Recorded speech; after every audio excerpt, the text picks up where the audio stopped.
Hi welcome to max TV. నరదిష్టి వల్ల మనిషి జీవితం నాశనం అవుతుంది. కానీ నరదిష్టి ఉంటే ఎలాంటి సమస్యలు ఎదురవుతాయి, అసలు ఈ నరదృష్టి ఉంటే ఎలాంటి పరిష్కారాల వల్ల బయటపడొచ్చు అనే సమస్యలకు మనకి పరిహారాలు చెప్పడానికి ఈరోజు మనతో ఉన్నారు కోయిదర బ్రహ్మరాజు గారు. ఆయనతో మాట్లాడి మరిన్ని విషయాలు తెలుసుకుందాం. నమస్కారం అండి. నమస్కారం అమ్మా.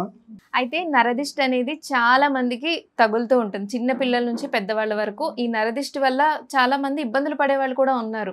అసలు ఈ నరదిష్టి అనేది ఎందుకు ఉంటుందండి, దానికి పరిష్కారాలు ఏంటి? నరదిష్టి వల్ల ప్రజలందరికీ నమస్కారం. నరదిష్టి అనేది చాలా పెద్ద సమస్య. అది అయితే ఆ సమస్యలో ఏంటంటే కొంతమందికి తెలియవు. కొంతమందికి ఏంటంటే డ్రెస్సెస్ వేసుకున్నప్పుడు మంచి డ్రెస్ వేసుకున్నారు, ఒక దృష్టి ఉంది అని అనుకుంటారు. కొంతమంది అలంకరించుకొని నగలు వేసుకొని ఉంటారు, ఆహా ఇతను బాగా ఉన్నాడు అనుకుని కొంతమందికి ఆ విధంగా నరదిష్టి అనేది అనుకుంటారు.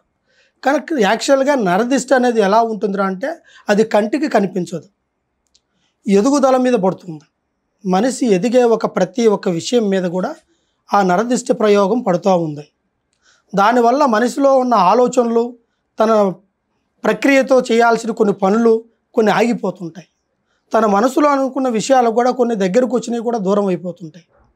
ఒక మ్యారేజ్ కావచ్చు, లేదా తను ఏదైనా ఒక ముఖ్యమైన పని విషయంలో చేయాల్సిన విషయం కావచ్చు, ఏ విషయమైనా సరే మధ్యలో ఈ నరదిష్టి వల్ల ఆగిపోతూ ఉంటాయి. కానీ కొంతమందికి ఆ విషయాలు తెలియవు.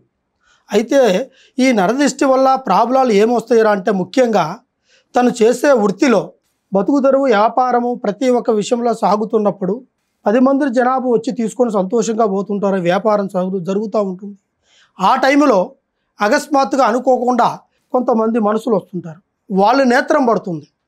ఆ నేత్రం వల్ల ఏమవుతుంది అంటే ఆ బిజినెస్ డెవలప్మెంట్ కాదు, దాన్ని కన్ను దిష్టి అంటారు. దానివల్ల వ్యాపారం అధికారంలోకి రాదు, వచ్చిన లక్ష్మి కూడా నిలకట్టు ఉండదు, ఎంత సంపాదించినా కూడా వెళ్ళిపోతూ ఉంటుంది. సంపాదన తక్కువ అవుతుంది, వ్యాపార అభివృద్ధి తక్కువ అయిపోతుంది. దానివల్ల ఆ మనిషి పడ్డ నరదిష్టి వల్ల ఆ వ్యాపారంలో కూడా ఎదుగుదల తగ్గిపోతుంది. అది ఒక వ్యాపారానికి సంబంధించింది. అదేవిధంగా ఆరోగ్యానికి సంబంధించిన కొన్ని విషయాల్లో వస్తుంటుంది. కొంతమందికి ఆ నరదిష్టి ఎలా ఉంటుందిరా అంటే తల మిదించి కొన్ని నిమ్మకాయలు దిగదూడ్చుకొని, కొన్ని మిరపకాయలు బొగ్గులు దిగదూడ్చుకొని రోడ్ల మీద వేస్తుంటారు. అవి కొంతమంది చూడకుండానే కాలితో దాటేస్తుంటారు. అది ఒంట్లో ఏ రోగము లేకపోయినా కూడా ఆ ప్రభావం అతని మీద పడిపోయి ఆ ఒక్క సంకల్పం వల్ల ఆరోగ్యం నలకట్లో పడిపోతుంది.